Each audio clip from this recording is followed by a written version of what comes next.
In a time of crisis, like a data breach response, that's when culture comes to the fore and leadership, true leadership, shows its true colors. Today we're going to speak about the management response in respect of incident responses in data breach.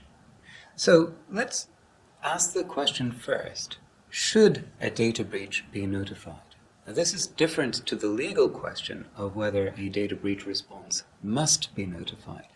Let's assume for a moment that you've gone through that legal analysis and it has left the management with a choice, notify or not.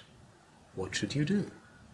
It's a true question that goes right to the heart of the culture and identity of an organization. Now, I would put it to you that in those circumstances, the right answer is that you should notify. And the reason for that is many dimensions to it. Let's look at some of those dimensions.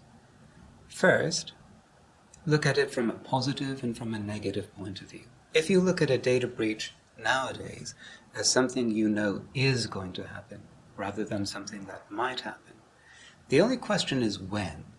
So you know there's going to be a particular incident that when it occurs is going to be a serious issue for your business.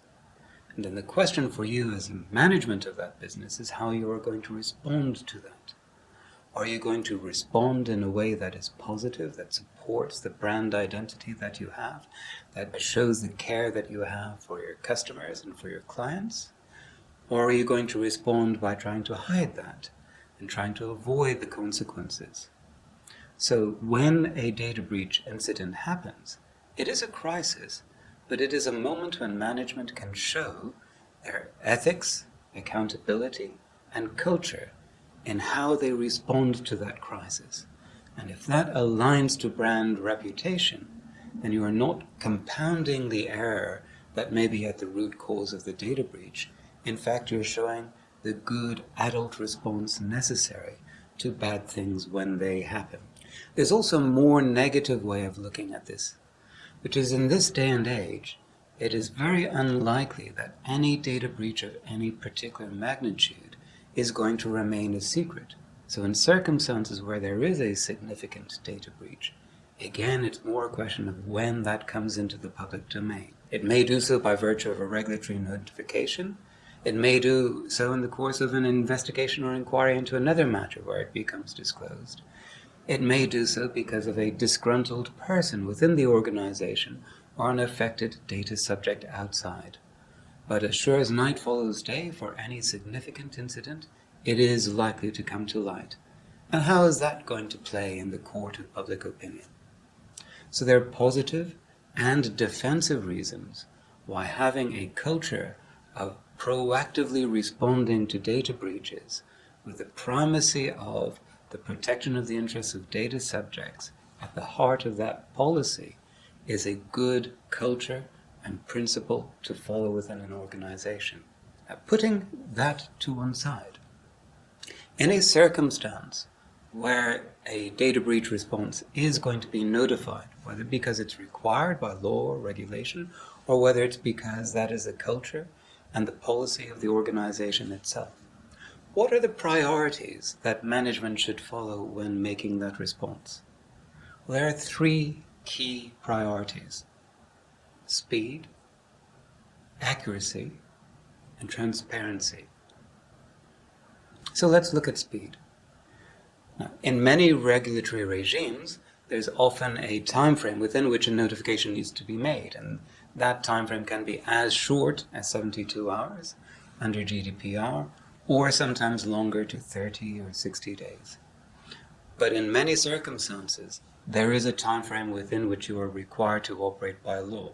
That shows that from a regulatory point of view, the regulators believe that speed in response and letting the regulator know and letting affected people know is one of the primary concerns. So if you have a serious data breach and it takes you from March until October to respond, even though you might be putting accuracy at a higher level, the fact of that long delay in letting people know shows that perhaps the priorities weren't quite as well thought through as they should have been. speed is important. But accuracy is important also. If you notify certain particulars today, because you want to get a notice out today, and then tomorrow more information comes to light that either contradicts or materially changes the scale or the impact of the announcements you have already made, then you're getting things wrong. And getting things wrong in a public environment can be damaging. And there's a tension between those two. You need to be fast, but you need to be correct. How do you approach that? How do you deal with that tension? Well, in thinking through the systems, the processes, the procedures that you have, and the training that you've gone through in advance of an incident response, you would hope that you would be receiving reasonably accurate information in a timely fashion to facilitate you in terms of making an accurate or sufficiently accurate report. What you're looking for in terms of the information that is coming through are the key elements that people will be concerned about. What is the kind of data that has been lost or breached? For instance, is there financial data, credit card data, health data, particularly sensitive categories of data? If so, that is something that people will need to know straight off the bat. In what geographies are things affected? So you may need to look outside of the domain where you primarily operate and look to other geographies, to other countries, and see how they have been affected and see if that can also be recorded.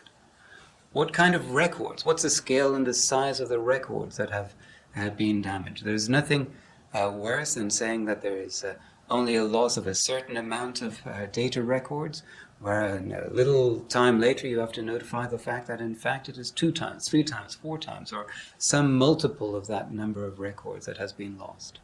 So you need to think about the core and the critical elements, and if you get those substantially correct, then it's time for you to make that notification in respect of what is substantially correct. You can add the caveats and qualifications that it is based on present information, and that information might change. Another thing in relation to speed and accuracy is also in terms of the readiness of those around you in order to be able to respond with you.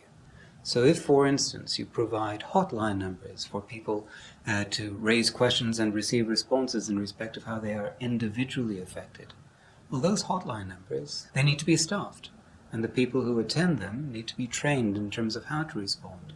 Because if you make that available, and then lines and calls are not responded to, that does not help you in respect of a management response. That's one example.